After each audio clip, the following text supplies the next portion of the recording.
जन्म जन्म मुनि जतन कराहि, अंतराम मुख आवत नाही। आज से अभी से अभ्यास नहीं रहेगा तो अंतिम में कहाँ राम का नाम आता है, उस समय तो माला भी हाथ से छूट जाता है। किससे प्रेरणा मिलती है आपको? हमारे पिताजी। छोटी सी बच्ची होकर भगवान की बातें कर रही हो। इस कलयुग में जीव पाप में फंसा हुआ है और इस पाप से छुटकारा पाने के लिए भगवान की भक्ति जरूरी है, नहीं तो 84 लाख योनियों में भटकना पड़ेगा। भागवत सुनने से हमें क्या लाभ प्राप्त होता है? हमें हर चीज का, हर प्रश्न का उत्तर मिल जाता है। मनुष्य जीवन का उद्देश्य क्या होना चाहिए? हमारे जीवन का उद्देश्य केवल एक होना चाहिए, जिए तो राम के लिए और मरे तो राम के लिए। जो आज के युवा है ना, उनका ये कहना है कि अभी उम्र नहीं है भक्ति करने की, कथाओं को श्रवण करने की। भक्ति बचपन का विषय नहीं है, बचपन का विषय। त्रिणादपि सुने चेन तरोरपि सहिष्णुनाम, अमानिना मान देन कृतनीय सदा। अपने आप को दृढ़ से भी छोटा समझो। तो कैसे हैं आप सभी? बहुत बहुत स्वागत है आपका हमारे पॉडकास्ट में। मैं हूं आपके साथ आमिर खान। एक नया पॉडकास्ट आप सभी के सामने आज फिर हम लेकर आए हैं। लगातार नए नए पॉडकास्ट आप लोग हमारे देखते हैं। आज का पॉडकास्ट भी बेहद खास होने वाला है, क्योंकि आज के पूरे पॉडकास्ट में बात होने वाली है धर्म और आध्यात्म को लेकर, कि आखिरकार हमारे जीवन में धर्म और आध्यात्म क्यों ज़रूरी है, और भागवत कथा सुनने मात्र से जीवन कैसे हमारा बदल सकता है। इस पर बात करने के लिए जो आज हमारे पॉडकास्ट के खास मेहमान हैं, वो मात्र 8 या 8.5 साल की उनकी आयु है। जिनकी मैं बात कर रहा हूँ वो हैं कथावाचिका अनुष्का पाठक जी। तो आपको मिलवाते हैं अनुष्का पाठक जी से। राधे राधे अनुष्का पाठक जी। राधे राधे। राधे राधे। कैसी हैं आप?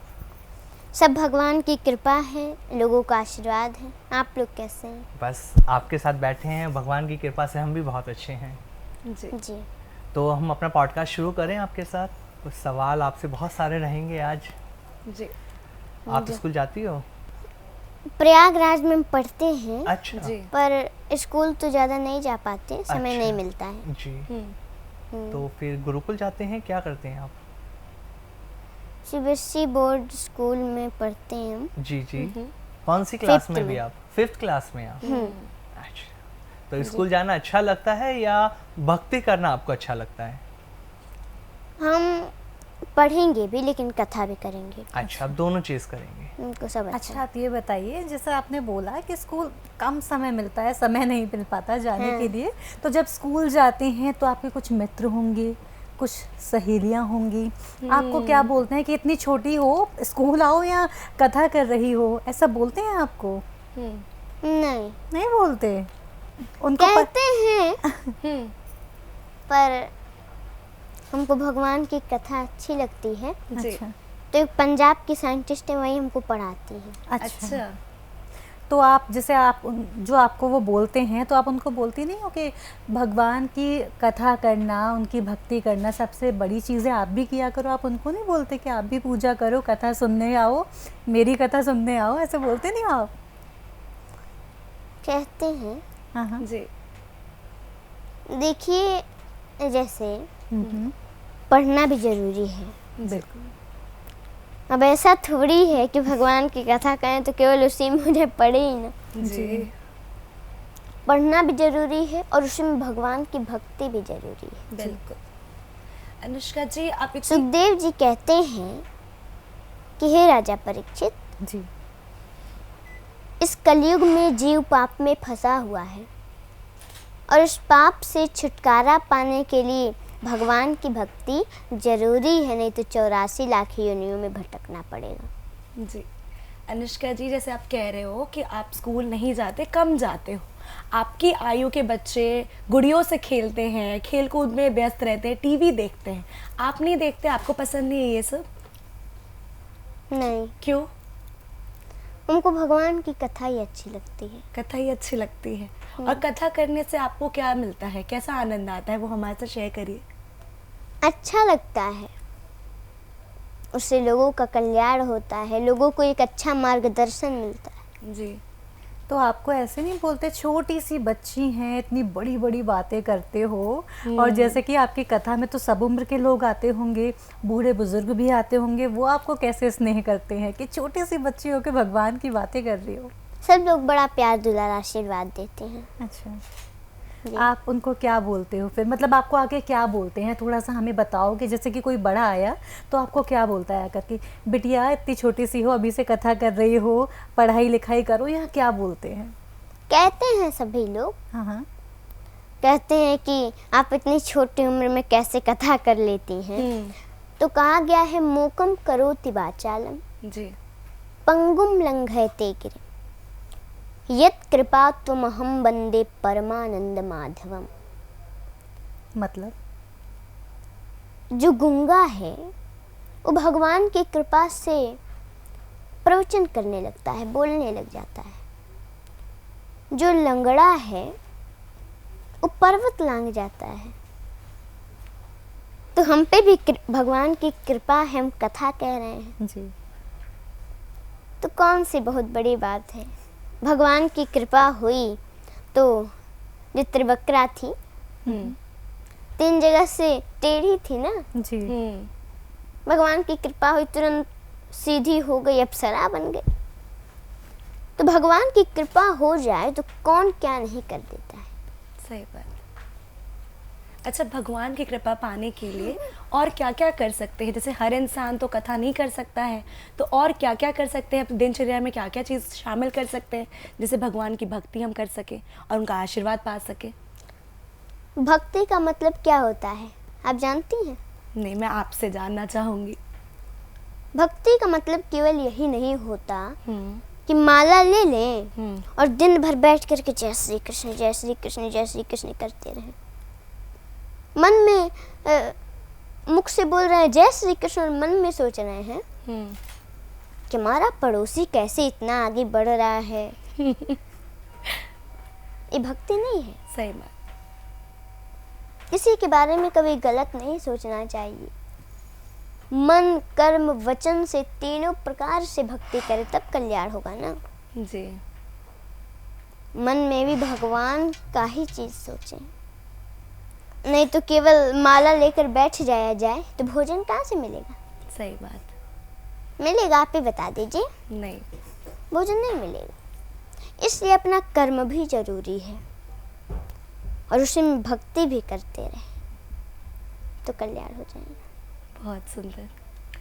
आप एक गांव से आती हैं, आपके मन में कैसे आया कि आपको कथावाचक बनना है? क्योंकि आपकी आयु मात्र अभी 8.5 साल की तकरीबन है। आपके जहन में ये कैसे आया था कि हाँ मैं कथावाचक बनूंगी? किससे प्रेरणा मिलती है आपको? हमारे पिताजी अच्छा। हमारे घर से थोड़ी दूरी पर कथा कर रहे थे। अच्छा वो भी कथा करते हैं। जी तो हमारे बाबा जी जा रहे थे, जी। हम भी कथा सुनने के लिए गए। अच्छा कथा सुने और पीछे से ही सुन करके घर चले गए और जितना सुने थे हमको सब याद हो गया। अच्छा अपने बड़े पिताजी को सब बताए जी। और बोले कि हमको भी कथा करनी। अच्छा। वो बोले कि कथा कोई खिलौना थोड़ी है जो खेल लोगी, बहुत कठिन है, तुम नहीं कर पाओगी। लेकिन हमने हट कर लिया, नहीं करना है। तो अगले दिन गए, मंच पर बैठे और जितना सुने थे सब कह दिए। अच्छा। तभी से कथा कहना हम शुरू कर दिए। तो आप जब कथा करते हैं, कहते हैं श्रीमद् भागवत कथा जो सुनता है उसके जीवन का कल्याण हो जाता है। हकीकत क्या है? भागवत सुनने से हमें क्या लाभ प्राप्त होता है? भागवत सुनने से क्या लाभ प्राप्त होता है? जी। भागवत सुनने से हमें जीवन जीने की शिक्षा प्राप्त होती है। अच्छा। हमें हर चीज का, हर प्रश्न का उत्तर मिल जाता है। ठीक है। जैसे कि उसमें ये बताया जाता है, हाँ।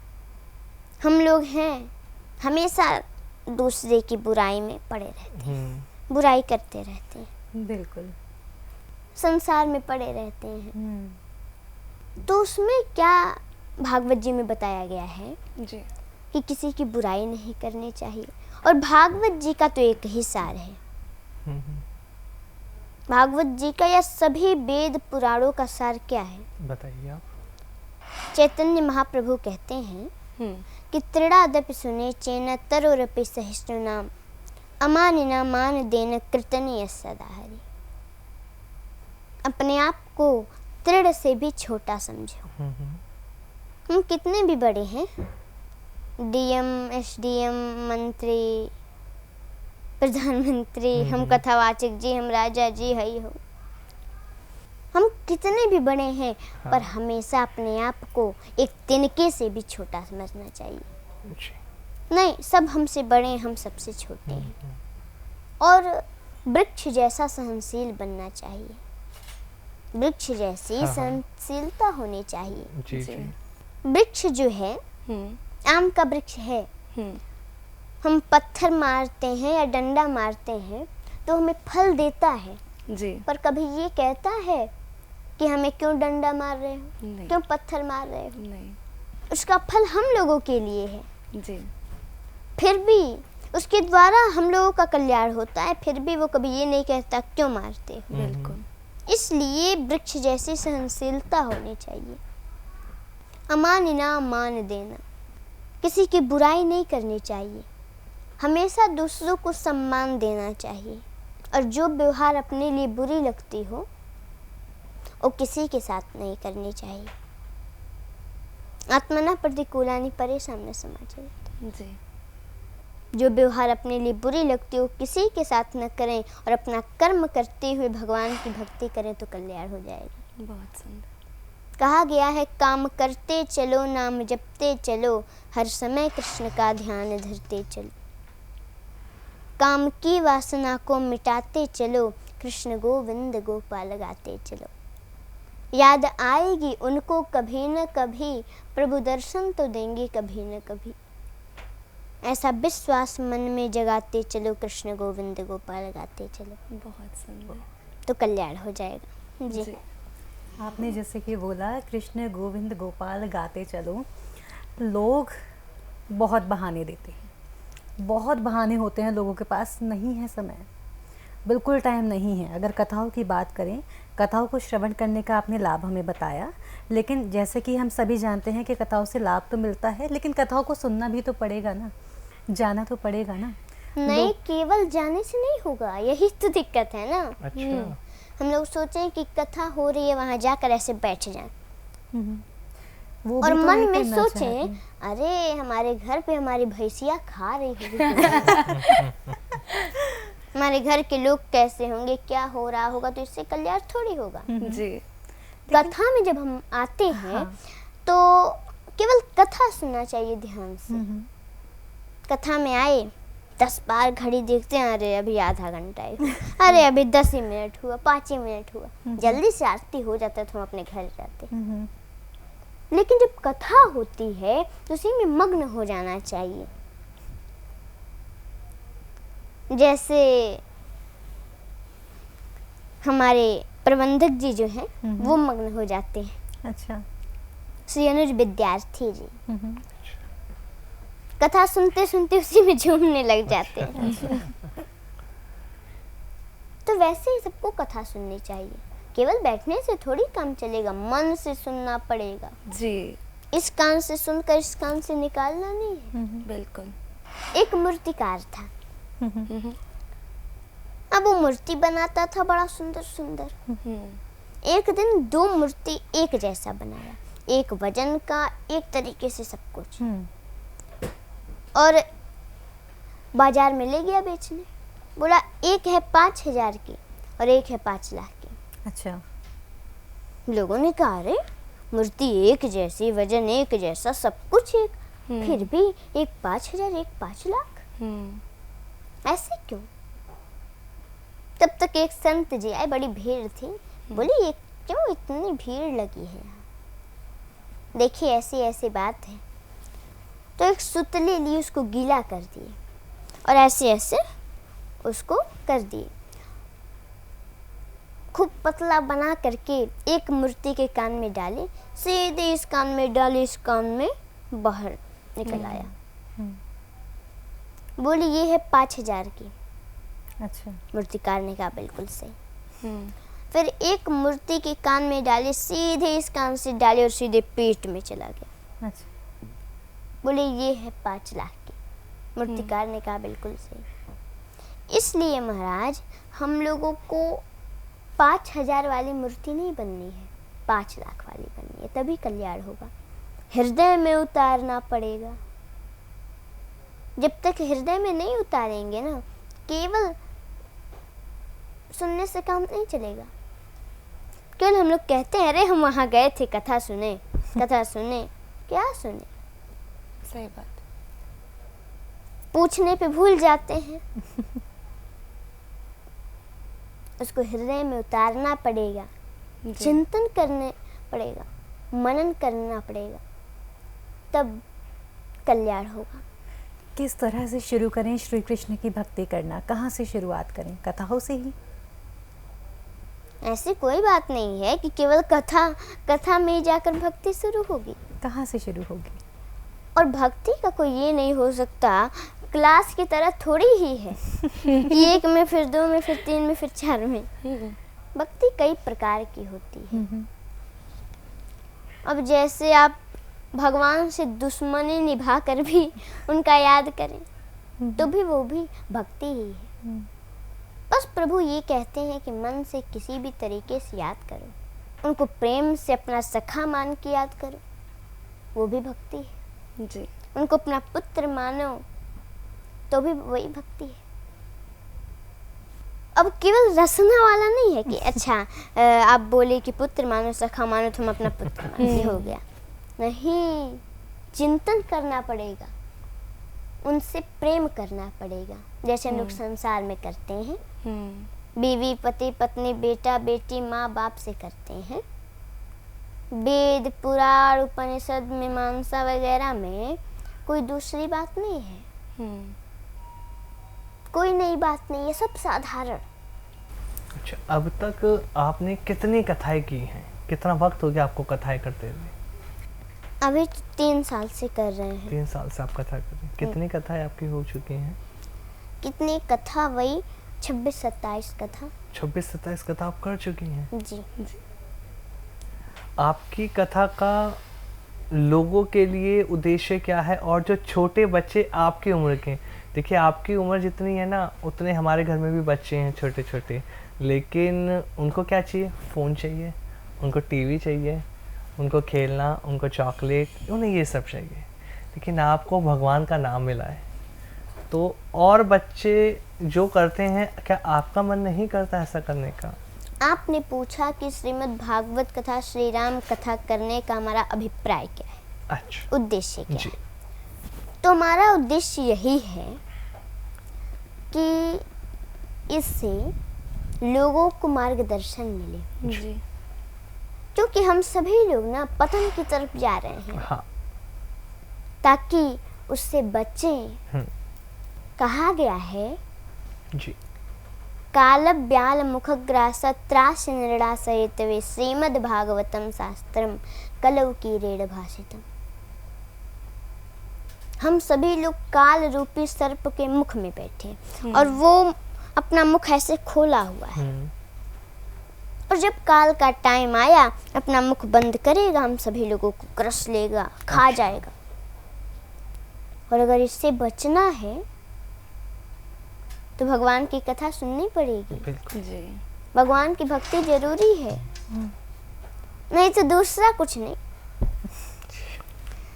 मैं भी आपको बोले ना, जी जी। ये सब लोग कहते हैं कि वेद पुराण बड़ा कठिन है, बड़ी नई नई बातें लिखी हैं, ऐसा कोई बात नहीं है। अच्छा, दूसरा कुछ नहीं, साधारण सी बात हम लोग गधे की भी अकल से समझ सकते हैं। पुनरपि जननम पुनरपि मरणम पुनरपि जननी जठरे शयनम। बार बार जन्म लेना, बार बार मातृगर्भ में जाना, और अनेकों प्रकार के कष्ट लगे रहेंगे। इससे छुटकारा पाना है तो भगवान की कथा जरूरी है। और एक कथा क्या है? तेने यमुवांग में मूर्ति प्रत्यक्षा वर्धते हरे। ये कोई किताब नहीं है, न ही कोई साधारण ग्रंथ है। जी एक साक्षात भगवान कृष्ण ही है। इसको तो ब्रह्मा जी ने भी सर्वश्रेष्ठ कहा है। जी जी जी तो हम यही चाहते हैं कि हम कथा के द्वारा सभी लोगों का सेवा करें बिल्कुल। और सभी लोगों को अच्छा मार्गदर्शन मिले। जी अनुष्का जी, मैं आपसे एक छोटा सा और सवाल पूछना चाहूँगी। मनुष्य जीवन का उद्देश्य क्या होना चाहिए? देखिए, हमारे जीवन का उद्देश्य केवल एक होना चाहिए, जी जिए तो राम के लिए और मरे तो राम के लिए। बिल्कुल। जो दशरथ जी थे, जी सभी लोग जानते हैं उनको।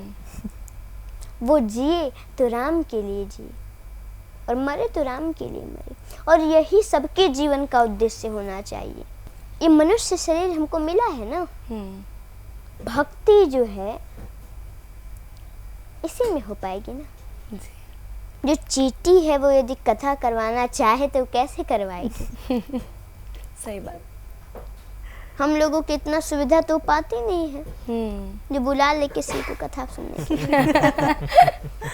ये मनुष्य जीवन हमें ये इसलिए मिला है कि इसमें हम भगवान की भक्ति करें।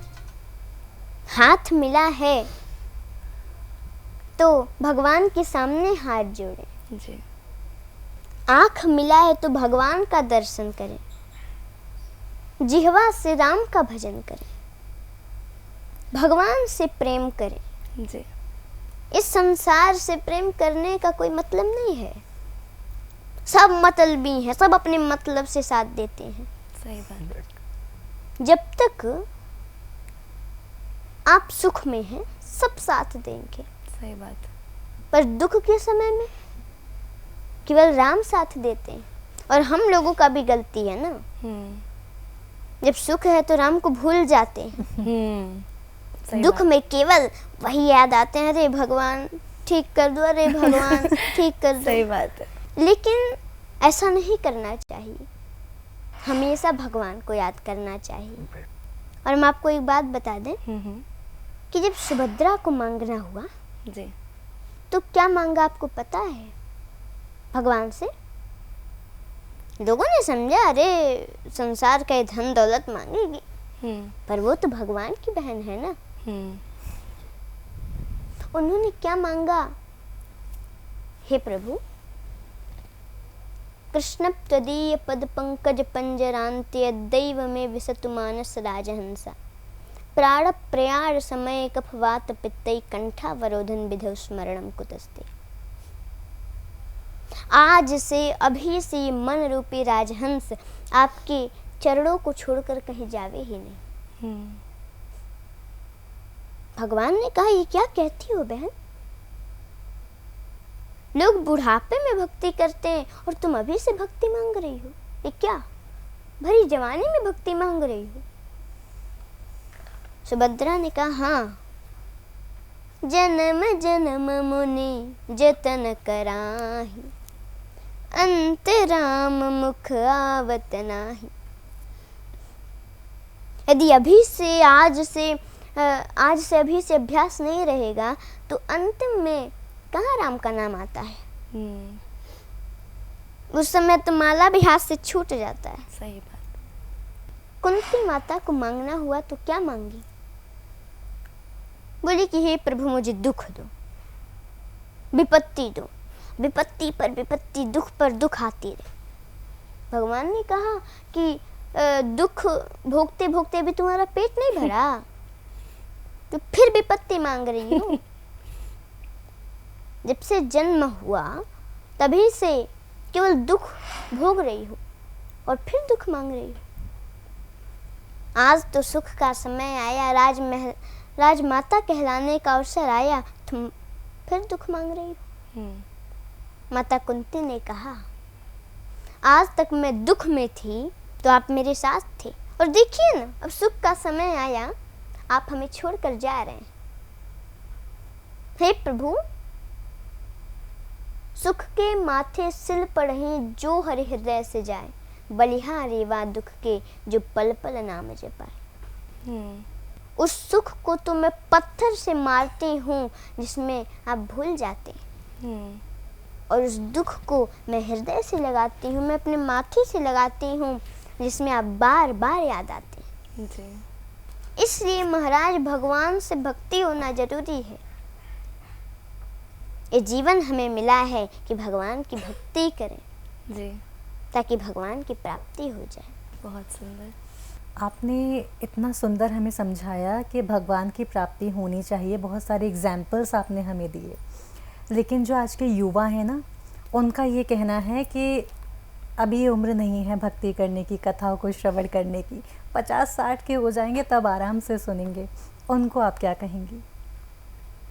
वही तो कोई भी जैसे गांव में या कहीं कोई संत आता है, जी। संत कहता है भक्ति करो, भगवान का भजन करो। अरे नहीं नहीं, अभी कितने वर्ष के हुए, कम से कम 70-80 वर्ष के तो हो जाए। पर भक्ति बचपन का विषय नहीं है, बचपन का विषय है। अच्छा। अरे वाह। भक्ति का कोई उम्र नहीं होता कि बचपन पर ही करेंगे। अच्छा। भक्ति तो बचपन का विषय है। अब किसी ने कहा बचपना तो बीत गया, अब क्या करें? तो जिस उम्र में हैं अभी से भक्ति शुरू कर दें तो कल्याण हो जाएगा। अच्छा। तो हम लोग हमेशा कहते रहते हैं हम्म। कि अरे नहीं अभी उम्र नहीं हुआ, थोड़ी देर और बाद। हम्म। पर ऐसा नहीं करना चाहिए। हम उन लोगों को यही कहेंगे जी। जो ऐसा करते हैं कि नहीं अभी उम्र नहीं है हमारा भक्ति करने का। तो ध्रुव जी की क्या उम्र थी? सही बात। छोटी सी उम्र में भगवान को पा लिया। प्रहलाद जी की क्या उम्र थी? भगवान को पा लिए। इसलिए इस बात को न सोचें और भगवान की भक्ति करें और अपना कर्म करें तो कल्याण हो जाएगा। बहुत सुंदर। आप गौ सेवा करती हैं? हाँ, गौ सेवा क्यों ज़रूरी है? कहा गया है, बहुत लोग कहते हम सुने हैं कि गौओं में तो सभी देवताओं का वास रहता है, वो हमारी माता है, जी। तो उनकी सेवा करना आवश्यक है, तभी हम लोगों का कल्याण होगा। तो सभी को करनी चाहिए गौ माता की सेवा, जी। थोड़ा समय निकाल के ज़रूरी है। जी। तो आपका मन नहीं करता और बच्चों की तरह खेलने का, घूमने का, ये सब करने का? कभी मन नहीं करता वैसे आपका? तो देखिए हमारे पास ज़्यादा समय ही नहीं रहता, अच्छा। तो गौ माता के पास या कहीं ज़्यादा समय नहीं बिता पाते, पर जो समय बचता है जाते हैं। पर हमको तो डर भी लगता है उनकी सींग से। अच्छा, उनकी सींग से। बहुत सुंदर। जब हम छोटे थे तो हमारे घर तो बहुत गाय रहती है, जी। तो जो बाछी थी हमारी वो तो कुछ ठीक थी। अच्छा। वो ना केवल हमसे ही मानती थी। एक बार वो खुला करके और भागने लगी। जो भी आता रास्ते में सबको पटक देती। लेकिन जब हम गए तब धीरे से ला करके बांध दी, वहीं खड़ी थी बांध दी। अच्छा। लेकिन जो गौ माता थी हमारी, उनके पास जब जाते थे तो ऐसे पूरा सिंग हिलाती थी, हमको डर लगता था। अच्छा, कहीं मार ना दे। तो अब मुझे आप ये बताइए, जैसे कि आपने बताया कि यार गौ माता से डर तो हम सभी को लगता है कि कहीं ऐसा ना हो कि गौ माता को गुस्सा आ जाए, नाराज़ हो जाए और हमें उठाकर पटक दें। तो चलो ये तो खैर कॉमन सी चीज़ हो गई हम सब के अंदर। नहीं, फिर भी यदि वो सिंग हिलाती है तो शायद उनको भी कोई दिक्कत हो। हाँ, ये केवल भी है। ऐसी कोई बात नहीं है। जी, जी, उनको गुस्सा ही आता है। वही है ना, डर का विषय तो बन जाता है थोड़ा सा। अच्छा, आप मुझे ये बताइए, जैसा कि अभी आमिर जी ने पूछा था आपसे कि आपका मन नहीं करता क्या खेलने कूदने का? जैसे और भी बच्चे होते हैं ना साथ के, जैसे हम लोग हैं, अगर ये बिजी हैं शूट में और हम लोग बाहर बैठे हुए हैं चाय पी रहे हैं, तो उनका भी मन करता है कि यार मैं भी तो चाय पीऊँ जा करके। तो आपको मन नहीं करता खेलने का? नहीं। नहीं करता? बिल्कुल। क्या मन करता है? बस भागवत पढ़ते रहने का? हाँ, अरे वाह, आप तो बड़े कभी कभी खेल लेते हैं। क्या खेलते हैं? क्या खेलते हैं? क्या खेलते हैं? बाबू के साथ में। अच्छा अच्छा। बाबू के साथ में कैसे खेलते हैं? वैसे ही साथ में। अच्छा, एक बात बताइए, जैसे आपने कहा जब हम कथा सुनते हैं तो हमारे मन में बहुत सारे विचार आते हैं कि घर जल्दी जाना है, आरती हो जाए, कथा जल्दी ख़त्म हो जाए। तो ये जो मन की शांति है वो मनुष्य कैसे प्राप्त कर सकता है ताकि इस तरह के विचार ना आए? हम समझे नहीं। जैसे मन में आपने कहा ना कि जब हम कथा सुनते हैं, बहुत सारे ऐसे लोग होते हैं अपना बिजी शेड्यूल लेकर छोड़कर आते हैं कथा सुनने के लिए, लेकिन उनके मन में अलग अलग चीज़ें चलती रहती हैं कि घर जाना है, जल्दी जाना है, टाइम हो रहा है, लेट हो रहा है, कोई और काम करना है। तो ये सब छोड़ छाड़ के कथा में एक ही जगह पे सोच के वही कथा सुनते रहना शांति मन से, वो मन की शांति कैसे प्राप्त करें, वो मैं आपसे जानना चाहूँगी। मैं एक बात बता दूं, वैसे अपने कर्म के लिए तो सबको वो रहना चाहिए, बिल्कुल। लेकिन अब ऐसा भी नहीं है कि केवल कथा में ही बैठ जाए। हम भी आपको बताएं कि मन में भगवान के प्रति विश्वास हो तभी कल्याण होगा। जी। केवल कथा में थोड़ी बैठने से कल्याण होगा। और मन की शांति, देखिए शांति तभी प्राप्त होगी, हमें शांति तभी मिलेगी जब हम लोग बच्चों की तरह रहेंगे। जी। हम लोग अपना बुद्धि बहुत लगाते हैं ना, बुद्धि नहीं लगाना चाहिए, अपना केवल कर्म करें और बुद्धि जो लगाना है वो भगवान पर छोड़ दें। तो भगवान ही अब अपना बुद्धि लगाएं तो शांति में रहेंगे, सुखी रहेंगे। जी। इस समय जो बड़ा धनी है ना वो भी सुखी नहीं है। पूरे संसार में जो भी व्यक्ति है आप जाकर पूछेंगे तो कोई भी पूरा ऐसे नहीं कह सकता कि हाँ हम सुखी हैं। जी बिल्कुल। कोई नहीं, सबको दुख है। ये संसार दुखालय है और शांति तभी मिलेगी कि जब मन में भगवान की चीज सोचे और केवल अपना कर्म करे। जी, बहुत सुंदर बात कही आपने ये। आप वृंदावन, मथुरा इत्यादि जाते हैं? हाँ जाते हैं। सबसे ज़्यादा क्या पसंद है आपको मथुरा या वृंदावन की, अगर हम बात करें तो? हमें तो सब अच्छा लगता है। अच्छा, मतलब जैसे अगर मैं वहाँ जाती हूँ तो सबसे ज़्यादा मेरे को मन करता है कि मैं बांके बिहारी के दर्शन कर लूँ, उनके पास चली जाऊँ। तो आपको ऐसा क्या आकर्षित करता है वहाँ मथुरा के बारे में या वृंदावन के बारे में? क्या अच्छा लगता है सबसे ज़्यादा? सबसे ज़्यादा क्या अच्छा लगता है? या पेड़े भी अच्छे लगते हैं? वो तो अच्छा ही लगता है। पेड़े अच्छे लगते हैं। हमें वृंदावन में प्रेम मंदिर बहुत अच्छा लगता है। प्रेम मंदिर बहुत अच्छा। तो आप जब भी जाते हैं पर अभी प्रेम मंदिर में गए नहीं। अच्छा, कब जाएंगे? अब देखेंगे, जब समय रहेगा तो जाएंगे। समय नहीं है। समय नहीं है। अच्छा। कहा ना उन्होंने, वो उनके पास समय नहीं है। अच्छा, एक बात और मैं आपसे पूछूं, पूछिए। जो ये कलयुग है इसमें हमें क्या करना चाहिए? बताए तो।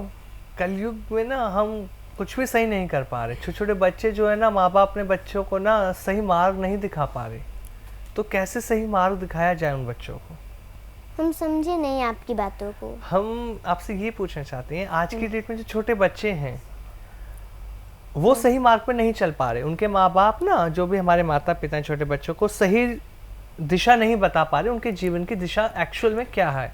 तो अच्छा, धर्म और अध्यात्म से जुड़कर वो अपने बच्चों को कैसे बदले, उन्हें क्या करना चाहिए? जैसे जब बच्चे छोटे रहते हैं जी। तो माता पिता जो हैं फोन में कार्टून लगा करके हाथ में दे देते हैं। बिल्कुल। तो जब वो बड़ा होगा हाँ। तो वही तो ना देखेगा।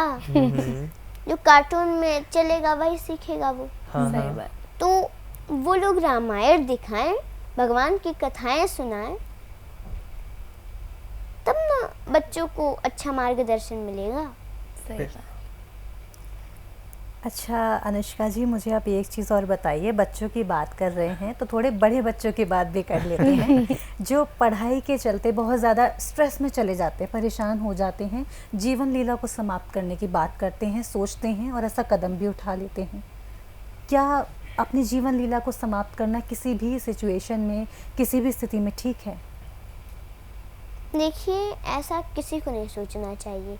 कई बच्चे हैं एक बार पढ़ाई किए फेल हो गए, सोचते अब हम जीना नहीं चाहते, किसी भी तरह मर जाएंगे, सोचते सोचते उनकी मृत्यु हो जाती है। पर ऐसा नहीं सोचना चाहिए। ये मनुष्य जीवन बड़ा भाग्य से मिलता है और इसको हम लोग हमेशा ये सोचते हैं मर जाएं, पर ऐसा नहीं सोचना चाहिए। एक बार फेल हो गए, क्या हो गया, फिर कर्म करें और अच्छे से पढ़ें, शायद इस बार पास हो जाए। इस बार भी फेल हो गए, कोई बात नहीं, फिर पढ़ेंगे। इस बार भी फेल हो गए, कोई बात नहीं, फिर पढ़ेंगे, कभी तो कभी पास होंगे ना। कर्म करना चाहिए, ज़्यादा बुद्धि नहीं लगाना चाहिए। तो कर्म तो कर लें, कर्म करने के लिए हाँ, अब जैसे एक दीदी है, उनका फ़ोन आया था। अच्छा, ठीक है। अभी हमको याद नहीं आ रहा वो कहाँ की थी, उन्होंने नहीं बताया था। फ़ोन आया था तो बोल रही थी कि हम पता नहीं किस चीज़ की तैयारी कर रहे हैं और 2 बार हो गया, फेल हो गए। तो अब हमारा तीसरा चल रहा है, तीसरी बार तैयारी कर रहे हैं, आशीर्वाद दीजिए पास हो जाए। क्या करें, मैं कुछ समझ में नहीं आ रहा। तो वही हम उनको बोले कि आप केवल कर्म करिए, इस बात को भूल जाइए फेल होल का। अच्छा, आप कर्म करेंगे तो कभी न कभी तो जीतेंगे ही, जी बिल्कुल। अवश्य पास हो जाएंगे। कैसे मोटिवेट कैसे रहें, आप बोल रहे हो लेकिन ये प्रैक्टिकल लोगों को नहीं लगता। लोगों को लगता है यार आप तो बोल दे रहे हो लेकिन हम परेशान हो रहे हैं, बार बार कोशिश कर रहे हैं। अपने काम को करने के लिए, कर्म को करने के लिए भी मोटिवेटेड कैसे रहें, कहाँ से मोटिवेशन लें? कैसा? प्रेरणा कहाँ से लें? जैसे अब मैं कोई काम कर रही हूँ, अब मान लीजिए मुझे सुबह से शूट ही करना है, तो मुझे कहीं से प्रेरणा मिलनी चाहिए ना। अब जो हमारे सर हैं वो बोलते हैं कि कोई बात नहीं, अच्छा कर लोगे, आप कर लोगे, बहुत अच्छा करोगे, तो वो हमें एक तो प्रोत्साहन दे रहे हैं। ठीक है, हम और भी लोगों के काम देख रहे हैं, वो भी दिन भर से काम कर रहे हैं, तो वहाँ से भी हमें प्रेरणा मिल रही है कि ये कर रहे हैं तो हम भी कर सकते हैं। तो वो जो बच्चे हैं जैसे पढ़ने की कोशिश कर रहे हैं, कहाँ से प्रेरणा लें कि हमें और भी अच्छा करना है, या गीता का कौन सा श्लोक पढ़ें या रामायण का कौन सा श्लोक पढ़ें जहाँ से हमें प्रेरणा मिलने लगे? अब देखिए, जो गीता है, जी जो भागवत है, जो रामायण है, जी उसमें तो जी हर चीज़ प्रेरणा देती है। जी। अब बीच में रामचरितमानस पर बहुत बवाल हुआ था हाँ। कि रामचरितमानस सबको लड़ाता है, सब में झगड़ा करवाता है, पर ऐसी कोई बात नहीं है। अच्छा। वो तो हम लोगों को जीवन जीने की शिक्षा देता है। एक भाई अपने भाई से कैसे रहें, एक पिता अच्छा पिता कैसे बने, एक माता अच्छी माता कैसे बने, ये सिखाता है। जब भगवान राम वन में गए तो उनको रास्ते में वन देवी मिली। वन देवी ने कहा, प्रभु प्रणाम, बताइए हम आपकी क्या सेवा करें। उन्होंने कहा, यदि आप कुछ करना चाहते हैं तो ये जो हमारे पीछे कांटे हैं सबको समाप्त कर दीजिए। वन देवी ने कहा, प्रभु पीछे के कांटे क्यों, आप कहें तो आगे के कांटों को समाप्त कर देते हैं। आप तो उन पीछे के कांटों से गुजर कर आ गए, अब क्यों? भगवान ने कहा, मैं तो आ गया, पर जो मेरा भरत भैया है ना, वो मामा के घर है। अच्छा। और जब वो अयोध्या आएगा तो रुकेगा नहीं, अवश्य आएगा यहाँ मेरे पास। और जब उसके पैरों में कांटे लगेंगे तो बैठ कर रोने लगेगा। वन देवी ने कहा, इतने कमजोर हैं आपके भरत भैया। प्रभु आप तो भगवान हैं और आपके भैया इतने कमजोर? उन्होंने कहा, नहीं, उसके शरीर में कांटे क्या वज्र भी लग जाएं, उसका कुछ नहीं बिगाड़ सकते। तब क्यों रोएंगे प्रभु? तो इसलिए रोएगा कि मेरे राम भैया के कोमल चरणों में ये कांटे लगे होंगे, कितना दर्द हुआ होगा उनको, इसलिए वो रोएगा। ये होता है एक भाई का प्रेम, भाई भाई का प्रेम। अच्छा, अब मैं आपसे एक आखिरी प्रश्न करूं? जी पूछिए। ये जो हमारा पॉडकास्ट है ना, बहुत सारे लोग देख रहे हैं, बहुत सारी माताएं देख रही हैं, बहनें देख रही हैं, बच्चे भी इसे देख रहे हैं, तो आप क्या संदेश देना चाहेंगे उन लोगों के लिए? उन लोगों के लिए जी जी उन लोगों के लिए हम सभी लोगों को यही कहेंगे जी कि अपने अपने माता पिता की सेवा करें, बिल्कुल अपना कर्म करें, जी। भगवान की कथा सुने, भगवान की भक्ति करें, तो अवश्य कल्याण हो जाएगा। बिल्कुल, अगर माँ बाप की भक्ति करेंगे, सेवा करेंगे, तो आपके जीवन का कल्याण ज़रूर होगा। एक बहुत शानदार खूबसूरत ये पॉडकास्ट रहा जिसमें हमने बात करी अनुष्का पाठक जी से, जो एक 8 साल की मात्र कथावाचक है। आपका बहुत बहुत धन्यवाद, आप हमारे साथ जुड़े। राधे राधे। राधे राधे राधे। तो ये पॉडकास्ट रहा जिसमें अनुष्का पाठक जी से हमने चर्चा करी धर्म अध्यात्म को लेकर और हमारे जीवन का क्या उद्देश्य है, आज हमने जाना इस पॉडकास्ट में। ऐसे ही पॉडकास्ट आप सभी के सामने हम लेकर आते रहेंगे। आप लोग जुड़े रहें हमारे साथ। अगले पॉडकास्ट में फिर मिलेंगे एक नए मेहमान के साथ। तब तक के लिए नमस्कार।